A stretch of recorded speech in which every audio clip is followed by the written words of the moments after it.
How's it going, everybody?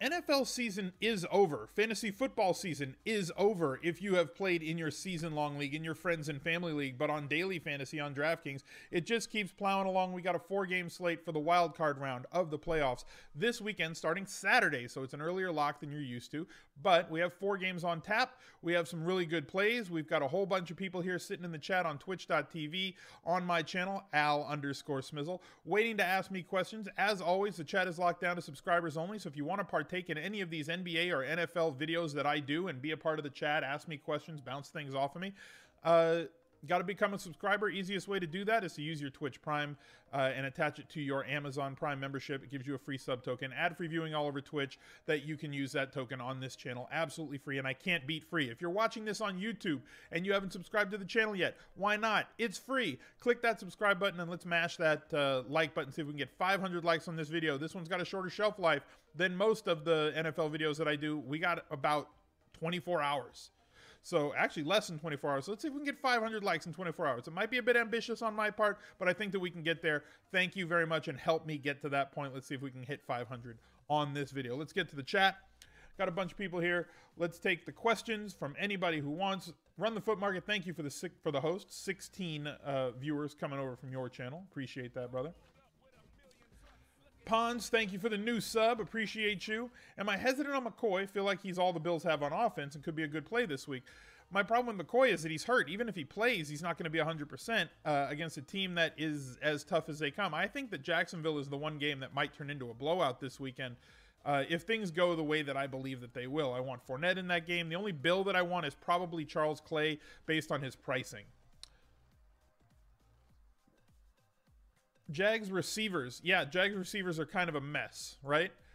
Definitely a mess right now because everybody might be back. So let's take a look real quick. Marquise Lee, right? Listed as questionable. We don't know if he plays on this game. And it's a Sunday game, so we may not know. So you need to leave yourself some flexibility. Keelan Cole's going to play. Allen Hurn's going to play. D.D. Westbrook going to play. Mickens moves back to the bench. If Marquise Lee plays, that's going to limit the snaps for Cole and Westbrook, Hurns as well. I don't know if there's enough really to go around. It kind of feels like throwing darts. Earlier in the week, I was happy to play D.D. Westbrook, even with Hurns back, considering that he was going to be the guy that lines up outside and plays a ton of snaps. Keelan Cole would move back to the slot. Marquise Lee was expected to be out, but now with Marquise Lee back, they have all of their wide receivers healthy again, and it's not as thin a route tree as possible, a target tree as possible. So now with all these guys back, makes things a little bit ugly for me from this perspective. I want to know if Lee is going to play. We're going to need to wait and see if he practiced today and take a look how that looks. Would be the best advice I can give you moving forward. Don't try and rely too heavily on wide receivers that aren't going to get the targets and are definitely dependent on scoring touchdowns. 3 running back week, it does feel like it to me at least. Depending on which 3 you want to go with, I definitely think it's a 3 running back week. Bortles, Fournette, defense, receiver for GPP. I think you can go Bortles, Fournette, defense without a receiver. Receiver is going to be tough to pin down which one you want. If you think that Bortles is going to do, I don't think there's a lot of scoring in that game. Bortles is not my favorite quarterback on this slate. But definitely everybody's going to be on Fournette, so if you want to leverage all the Fournette ownership, you can go with Bortles in one of the receivers and fade Fournette, go with different running backs to try and give yourself a different look off of everybody else. Because what if 2 touchdowns come via the air, and that's all the touchdowns they score? Fournette has like 85 yards on 20 carries or something like that, where it's not like a huge day. 98 yards, get you 9, with 2 catches, gets like 14 fantasy points. But the receiver, you get 2 touchdowns to 1 receiver. You could win a GPP that way. It's just, what are the % chances of that happening? It's somewhat unlikely. Favorite sub 5% ownership play? I don't know, man. It's tough to predict ownership on small slates. I mean, if I wanted to go with a lower ownership, like sub 5 is hard to predict. If I wanted a lower ownership player that I think has a good chance to do okay, somebody like Tevin Coleman looks solid. You're never going to get a ton out of him in terms of volume. You're not going to get 20 carries. You're not going to, he hasn't seen the volume in the passing game that he saw last year. Like, 6 targets twice this year, 3 times this year. But he does have a nose for the end zone. The Rams have struggled against running backs more so than they've struggled against anything else. There's the possibility that Freeman is dinged a little bit, which means Coleman could see a little bit extra. If he scores a touchdown, get you like 16 points, he's going to be less owned than all the other running backs. Might be like the 7th highest owned running back on the slate, giving you some sort of an advantage based on percentage owned there. Hill, Olsen, or Watkins, Ingram on DK Cash.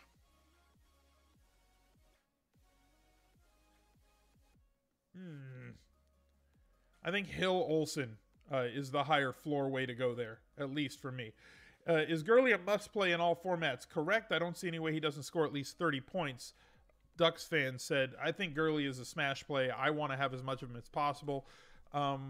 Last year, I really didn't fade guys like Le'Veon Bell. Any chance I've had this year, I haven't faded Le'Veon Bell. Didn't fade David Johnson last year, and Todd Gurley is getting that sort of usage. You know that he's going to get a ton of looks. You know that Atlanta gives up more receptions and more targets to running backs than any other team in the league. You know that Todd Gurley on his last game, coming off of a week's worth of rest, now has had 13 targets in that last game. He's seen games where he's had 5, 7, 8, 9 targets in those games. He's going to get 15 plus carries, all the goal line work. He is the cog in this offense that they use to do pretty much everything. So why would you not roster this guy, even though he's 9,700, in your cash games? I think he's a must play there. I think that you can avoid him in tournaments going with the cheaper guys, going with, like, if you want to go with Hunt, who's seen a massive uptick in his red zone usage with the new play caller with Fournette.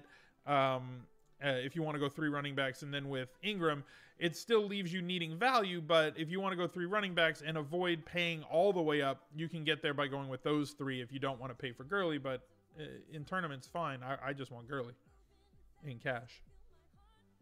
What's my take on Henry? Henry's going to get a ton of looks, just like he got last week. That's kind of where we're at with him.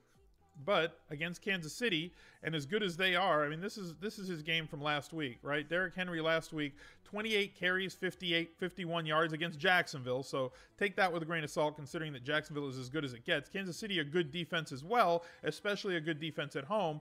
Everybody thought that he wasn't going to get used in the pass game. He didn't really, only 2 targets. Caught one of them, but it went for 66 yards and a touchdown, which made him have a very profitable day versus his salary. I think he's fine. I think there's other running backs that I'd rather roster than Derrick Henry on this slate. It's a dumb slate. The pricing, in my opinion, is a little bit too tight. Avoiding Gurley? I'm not avoiding Gurley. Is Henry a trap? I don't know that he's a trap, but I prefer to take home-favored running backs, and he's none of those things. Tennessee at KC in December. Tennessee running backs went 27, 127, and 2 TDs. Yep.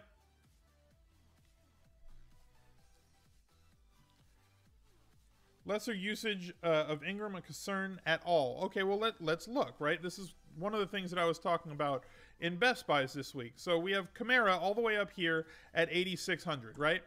Kamara, has he seen more than 12 carries in a game? Nope. He's getting used really well in the pass game, especially recently. This is the outlier game with 9 targets, right? But typically he's getting between 5 and 7 targets pretty much every week consistently. Every once in a while he breaks out for a 9 or a 10 target game. Ingram hasn't fallen off the planet.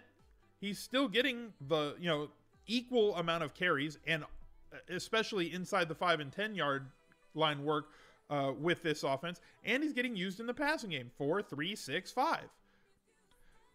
These 2 backs should be priced a lot closer than 1,700 apart. There is really, in my opinion, no reason other than Twitter hype, right? Other than, all the hype is around the rookie and nobody likes Ingram, but has Ingram not been used? 3 touchdowns in the last 3 games? 12 catches in the last 3 games? He has touchdown upside. This game should be a high-scoring game. I think it's going to be the most competitive game on the slate. You don't know who's going to get the carries inside the 5-yard line right now. It could be Kamara. It could be Ingram. I think both of them have multiple touchdown upside. UNC just nailed it in the chat. Kamara is the shiny object. I agree he's the shiny object, but Ingram either needs to be 84 or Kamara needs to be 73. And I think at 73, Kamara would be 100% owned. So I think maybe if Kamara was 81 and Ingram was 76, this wouldn't be as big of a problem for me.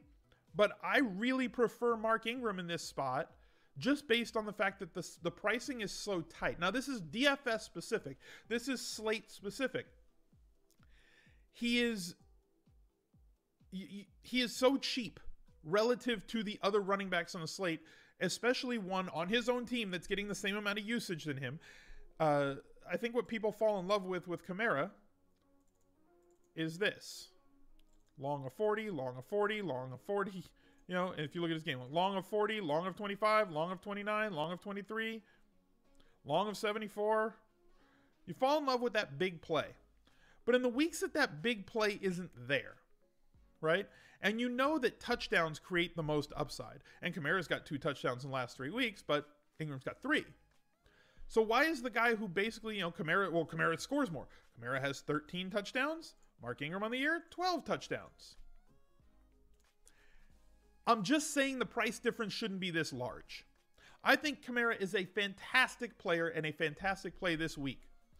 Ingram at 1,700 less, to me, makes a lot more sense with the pricing this tight. If there was a couple of 3K guys that we wanted to roster, then fine, but there just aren't right now. So that kind of scares me. Don't forget Kamara's return. Yeah, that's true. So he does have 3 in the last 3 games as well. Ingram in the better GPP play for all the reasons that I mentioned, ownership and price. No, he's the better cash play for all the mentions that all the reasons that I just mentioned, because he gives you the salary to spend up at one more position, to upgrade one more spot. You know, who are you going to play? Are you going to play a 12 carry Kamara, or are you going to play, a 30 touch Kareem Hunt at 500 less? Are you going to play Kamara, or are you going to pay up 1,100 to get a 25 to 30 touch Todd Gurley? I'm paying for both of those guys before I pay for Kamara in cash. So Kamara makes for the better tournament play. Ingram makes for the better cash game play. You're not getting 20 carries out of either one of them. More likely that you get it out of Ingram than you would get it out of Kamara. Kamara is not getting more than 12 carries unless something drastically changes that hasn't happened in 17 weeks, and all of a sudden they say, well, we're just going to make the kid a workhorse and give him 25 touches. They haven't done that all year, so I don't see it happening right now. Could you run through the 3K wide receiver dart plays? Okay, there's 2 3K wide receivers that I like. And we'll go through this list real quick. I like Eric Decker, and I like Albert Wilson. Okay? Forget the last game. Forget week 17. Erase this from your memory. This didn't happen. Okay? Like, I could pull a what was it, Men in Black, and just flash you, right? And just forget that week 17 happened. He was playing with the JV squad, and he put up numbers in a JV game.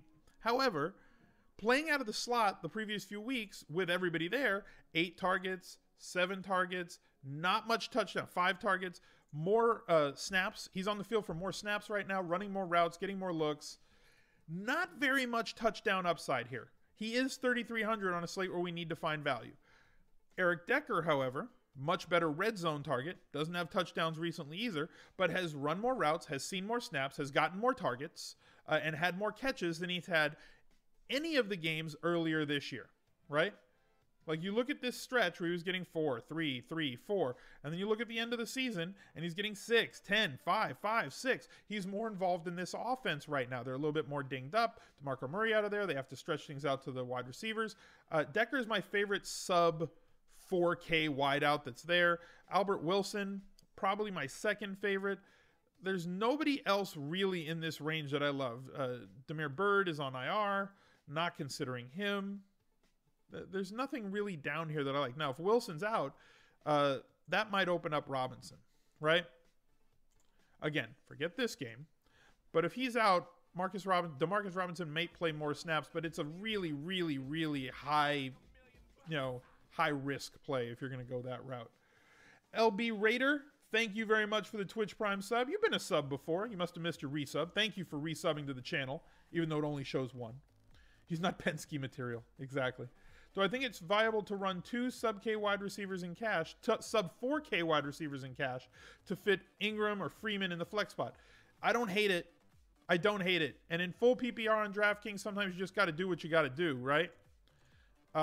In order to fit all the volume that you got to get, you might have to do that. And then you can at least get one of Hill or Thomas at wide receiver. Kupp versus Woods. I think I prefer Woods this week. Ocho Cinco.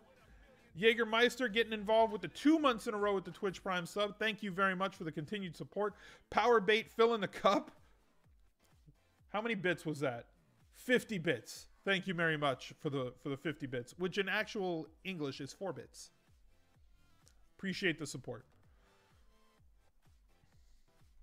Yeah, I know you've been a LBI Raider. I know you've been a sub before. I recognize the name. Ingram's had his share of big plays too, says Horse Player earlier. I don't disagree.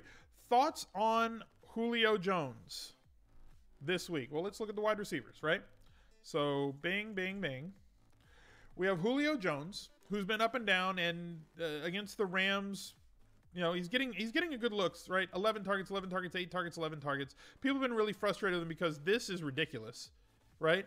He had like a top 5 wide receiver season with no touchdowns. So like he's way on the wrong side of touchdown variance. And whether that's because of play calling, you know, with Sark calling the plays, whether that's just, you know, he dropped one long one that would have given him a massive day. I think he's all right. I think he should be less. I think his price should be way down from here. My favorite wide receiver on the slate, Michael Thomas. Also been on the wrong side of touchdown variance this year. Had, 4 or 5 touchdowns called back this year.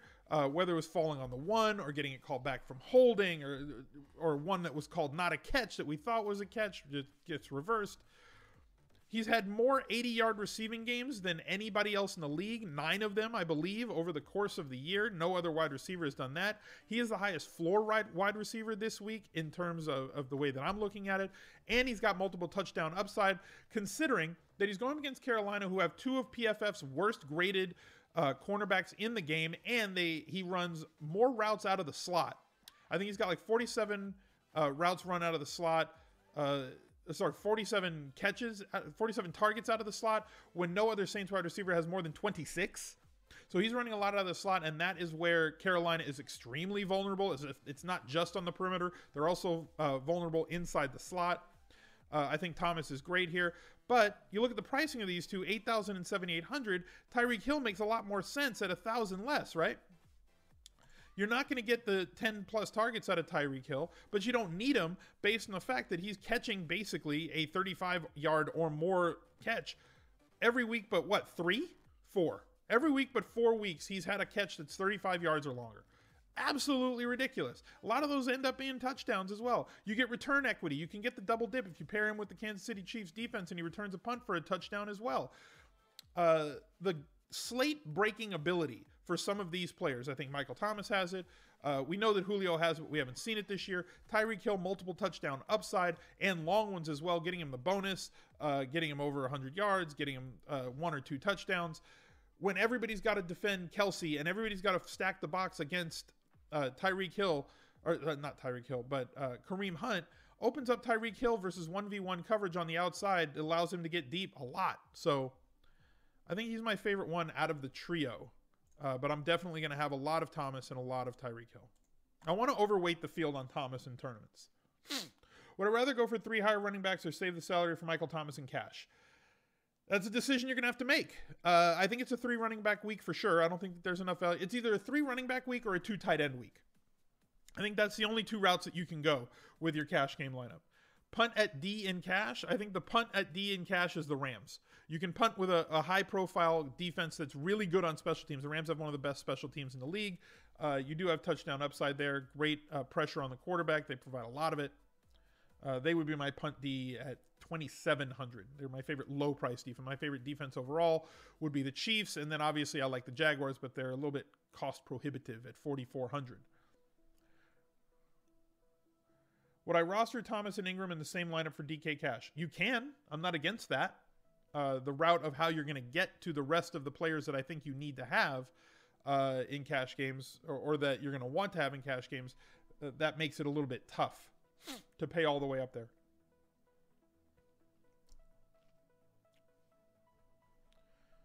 Let's see what else I missed when I was on that wide receiver diatribe. Trying to squeeze Thomas in there. I don't disagree. Al always loves Julio. Yeah, I'm a sucker for Julio. I'll be his Huckleberry.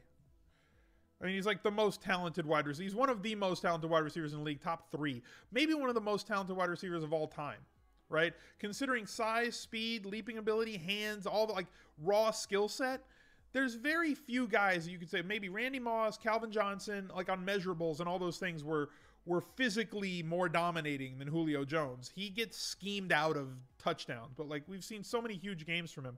It's ridiculous to think that they just don't use him this year. Would I punt to T-Mobile in cash? In tournaments, yes. In cash, no. I think that it's tough for Tyrod Taylor this week. I think it makes for a better GPP play than a cash game play. And people are going to wonder why I'm saying that, because they're going to think, well, he doesn't have 30-point upside. I agree he may not have 30-point upside, right? Like Cam Newton. But he saves you $2K and allows you to spend it up somewhere else to get the players that really matter. Where if there's a couple of 2-touchdown wide receivers that are between 4 and 6K, you're going to have both of them. And I don't see very many routes to getting 2 guys in that range. And the only route to get to those guys is to either play Tyrod Taylor or Austin Hooper or both, to get yourself a differentiated lineup to pay up for a lot of skill position guys. So I think Tyrod's viable for GPPs, not because of his ceiling, but because he unlocks the ceiling in other players around him. And that sounds really new agey and crappy. I don't know another word, but like that's how I don't think he's going to score 30 points. I think if he gets 20 points, it's going to be a massive win for you. I think 13 points to 16 points, you'd have to be very happy with Tyrod Taylor. It's not about him in a GPP. It's the salary that he unlocks for you at other places. You have to think about this slate differently than you think about other slates in terms of tournament and upside. It's not about the individual players that you're playing right now. It's about what else can you get along with them, because the salaries are so tight this week. Am I going to go any lower than Clay at tight end? Clay or Hooper, who I just mentioned. Clay is more of a volume play. He could and should be able to get there on volume alone to get close to or pay off his salary, where Hooper has to score a touchdown because he's probably only going to get 3 targets. Mercedes Lewis at tight end.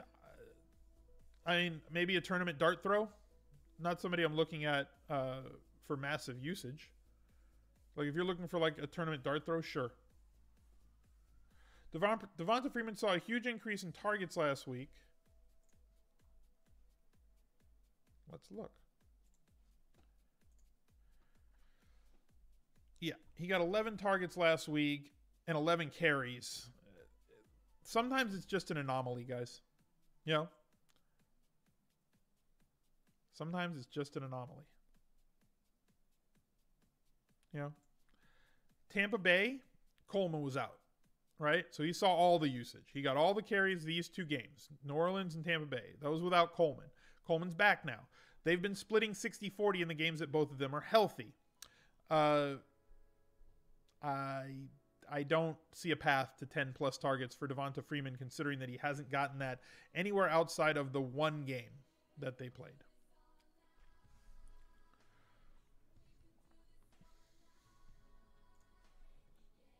Is punting with Yeldon too much of a stretch? No, it's similar to me to using Tevin Coleman. You know? He's questionable right now because he's sick. And it's a Sunday game, so leave yourself outs on late swap if you're going to go with Yeldon. Like, if he doesn't play, what else are you going to do? You know, no, your if-then statement. If all of a sudden he's inactive, are you leaving yourself one more running back if it's only a 1v1 swap, if you're going from Yeldon to somebody else? Or are you leaving yourself a 2v2 where, okay, if Yeldon's out, then I'm leaving this other guy who's in that game or later, that you know, somebody else on Jacksonville, somebody on Carolina or New Orleans, that you can say, okay, I'm going to make this 2v2 swap that I'm going to come down from the guy that I'm getting value to. I'm going to come up at Yeldon's spot and then come up somewhere else. Leave yourself outs if you're going to do that with a questionable guy that's playing on Sunday. Coleman Chiefs D or Richard Rams D in cash?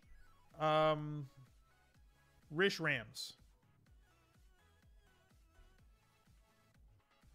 Do I like cash this week? Tight salary makes you sketchy. I don't know if I'm going to play cash. I'm probably just going to play tournaments.